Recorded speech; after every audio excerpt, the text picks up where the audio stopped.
Bismillahirrahmanirrahim. Assalamualaikum warahmatullahi wabarakatuh. Selamat pagi anak-anakku semuanya, soleh dan soleha semuanya. Bagaimana kabarnya hari ini, pagi ini? Insya Allah semuanya dalam perlindungan Allah Subhanahu wa Ta'ala ya anak-anak. Selalu dijaga kesehatannya, ibadahnya, dan seterusnya.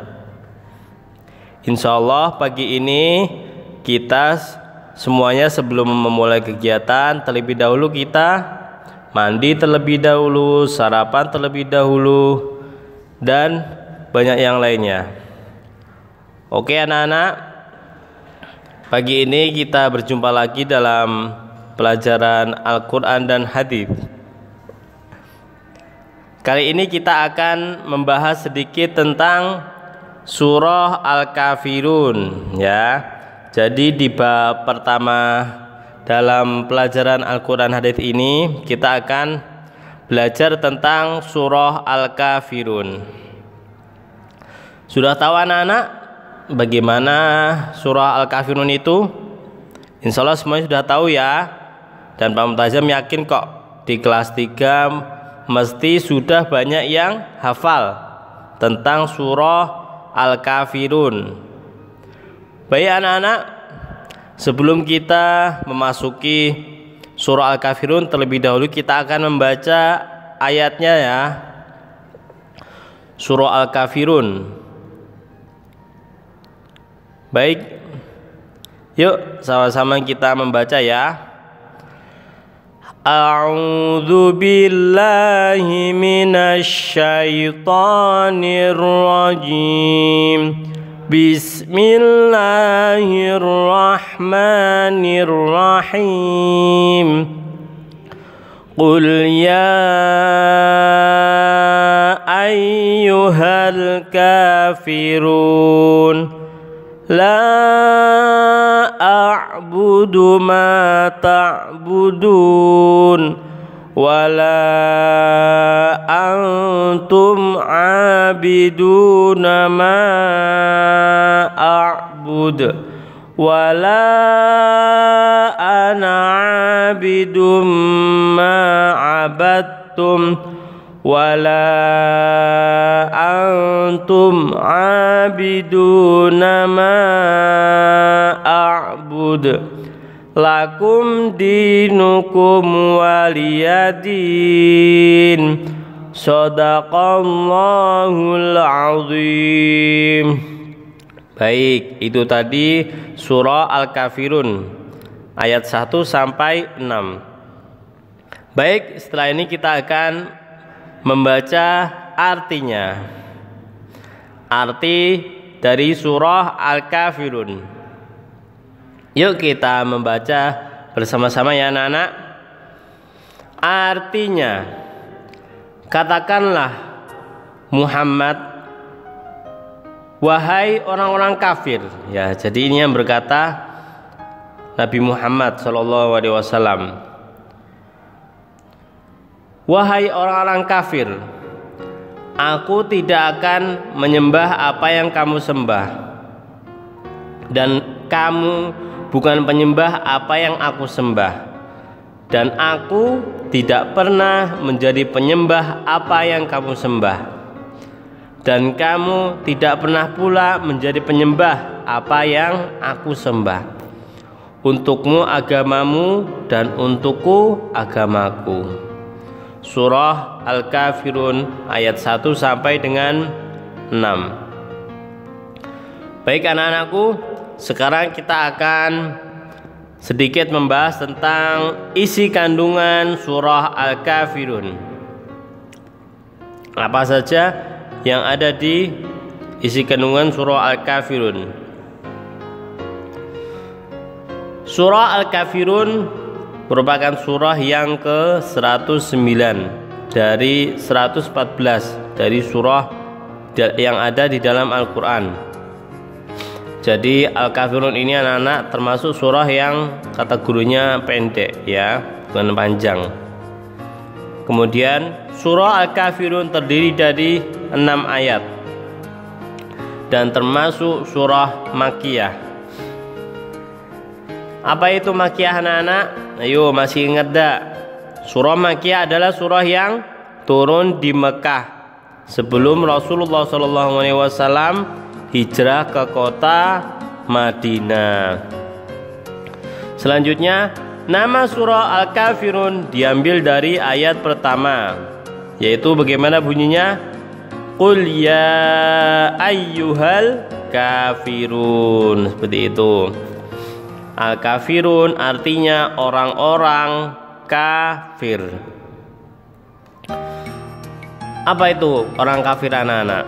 Orang kafir yaitu adalah orang yang tidak percaya adanya Allah Subhanahu wa Ta'ala sebagai Tuhan ya.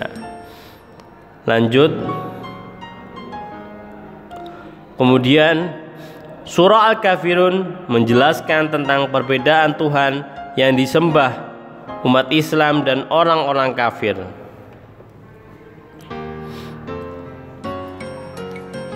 Orang-orang kafir penyembah berhala sebagai Tuhannya. Nama-nama berhala itu adalah Lata, Hubal, Uzza, dan Manat. Kemudian sedangkan umat muslim penyembah Allah sebagai Tuhannya, Tuhan yang Maha Agung, Tuhan pencipta semesta alam. Orang yang menyembah selain Allah Subhanahu wa Ta'ala disebut syirik ya. Syirik merupakan dosa besar yang tidak diampuni oleh Allah Subhanahu wa Ta'ala. Baik anak-anakku, coba perhatikan sedikit di sini. Kita akan membahas lebih dalam lagi tentang isi kandungan surah Al-Kafirun ya. Tahukah anak-anak? Jadi di dunia ini ada dua, yaitu umat muslim dan orang-orang kafir. Umat muslim adalah mereka yang menyembah Allah Subhanahu wa Ta'ala, disebut orang-orang muslim. Dan kebalikannya anak-anak, orang-orang kafir dialah orang-orang yang menyembah selain Allah Subhanahu wa Ta'ala. Mereka lah yang disebut orang-orang kafir. Jadi mereka itu menyembah selain Allah.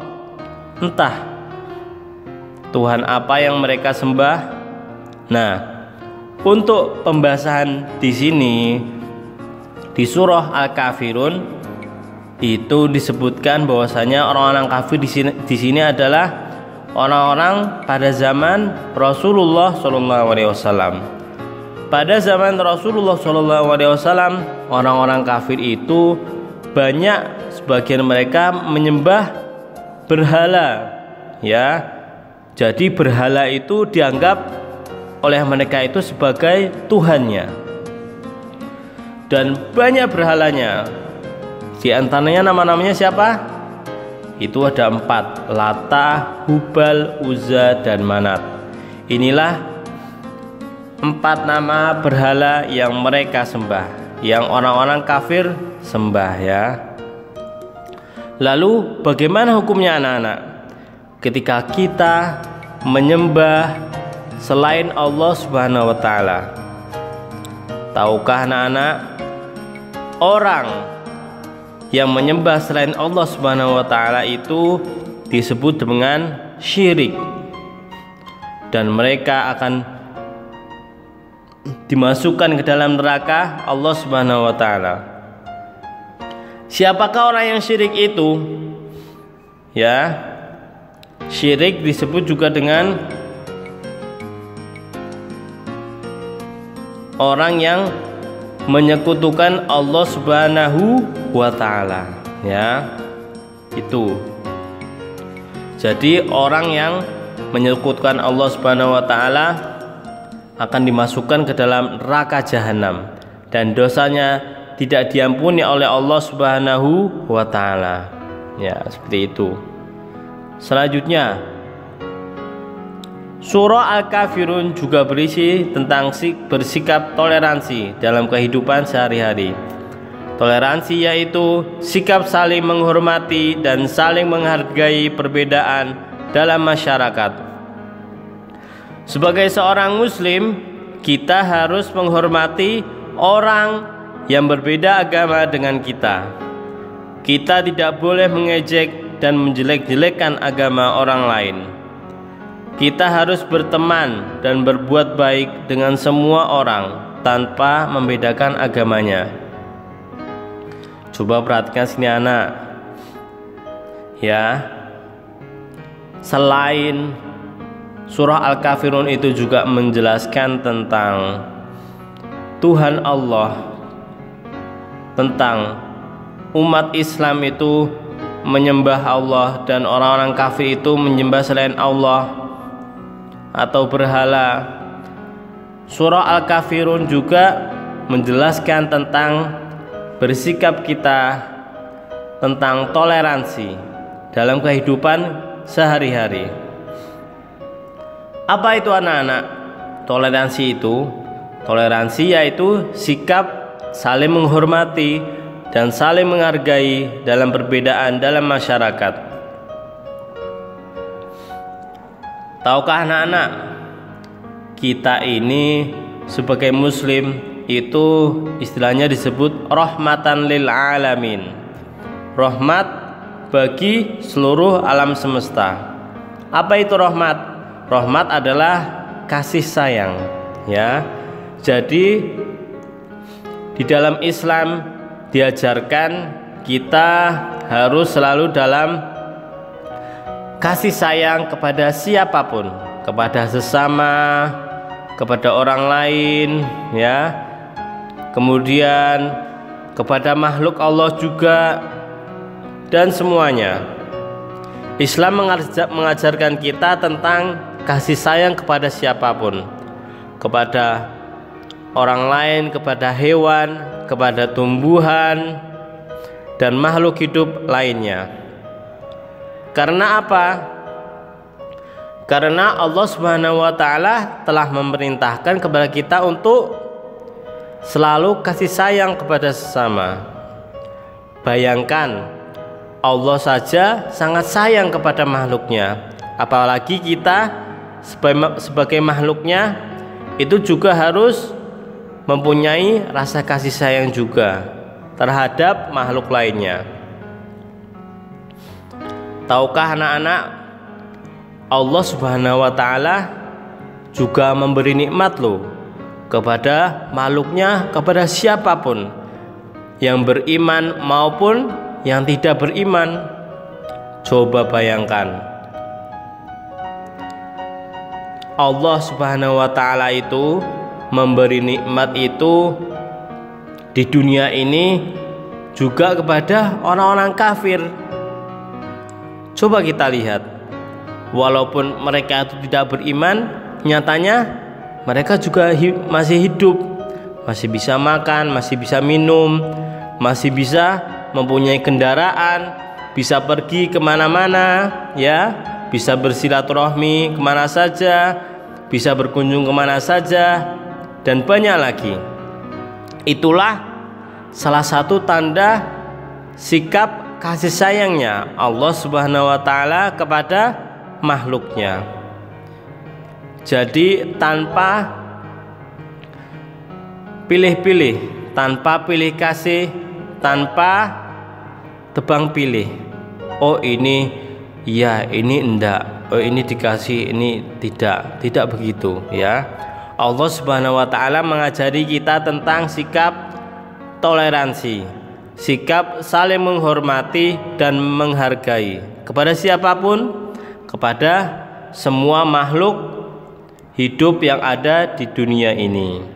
Jadi, apabila kita tidak mempunyai rasa toleransi, rasa saling menghargai, menghormati kepada sesama, kepada semuanya, maka kita juga akan berdosa anak-anak, ya. Kita juga bukan termasuk dari umatnya Rasulullah SAW. Karena apa anak-anak? Utusannya Allah Subhanahu wa taala, baginda Nabi Muhammad SAW, itu juga mengajarkan kita tentang toleransi. Salah satunya toleransinya adalah kita tidak boleh mengejek atau menjelek-jelekan agama orang lain, ya. Walaupun mereka tidak beriman kepada Allah Subhanahu wa taala, tetapi Rasulullah SAW tetap berbuat baik kepada mereka, tidak mengejek, tidak menjelek-jelekan agama orang lain. Karena apa? Karena memang semuanya itu hidayah murni milik Allah Subhanahu wa taala, bukan milik Rasulullah SAW. Jadi sikap Rasulullah SAW itu tetap menghormati dan menghargai orang lain, tetap menghormati dan menghargai agama orang lain, seperti itu. Maka dari itu anak-anak, kita juga harus mencontohnya, ya. Mencontoh siapa? Mencontoh baginda Nabi Muhammad SAW dalam bersikap saling menghormati dan saling menghargai. Baik anak-anak, itu tadi penjelasan tentang sedikit isi kandungan tentang surah Al-Kafirun. Semoga kita semuanya bisa mengamalkannya anak-anak dalam kesehari-hari, ya. Kita bisa saling menghormati, saling menghargai kepada sesama dan kepada semua makhluk Allah Subhanahu wa taala. Dan kita juga berdoa semoga umat muslim itu selalu dalam keadaan damai, aman, ya, saling akur, semuanya tidak ada masalah, dan semuanya makhluk yang ada di dunia ini itu aman, damai, dan tentram sentosa. Baik anak-anak, mungkin hanya itu saja yang bisa Pak Multazam sampaikan sedikit tentang isi kandungan surah Al-Kafirun. Baik anak-anakku, selanjutnya adalah tugas. Setelah ini silakan anak-anakku semuanya mengerjakan tugas tentang surah Al-Kafirun. Jangan lupa nanti kalau sudah selesai bisa dikumpulkan kepada Pak Guru. Seperti itu ya anak-anak. Baik anak-anakku, mungkin itu saja yang bisa dapat Pak Guru sampaikan. Apabila banyak salah dan khilaf, Pak Guru mohon maaf yang sebesar-besarnya. Sekian, wabillahi taufiq wal hidayah. Wassalamualaikum warahmatullahi wabarakatuh. Terima kasih anak-anak.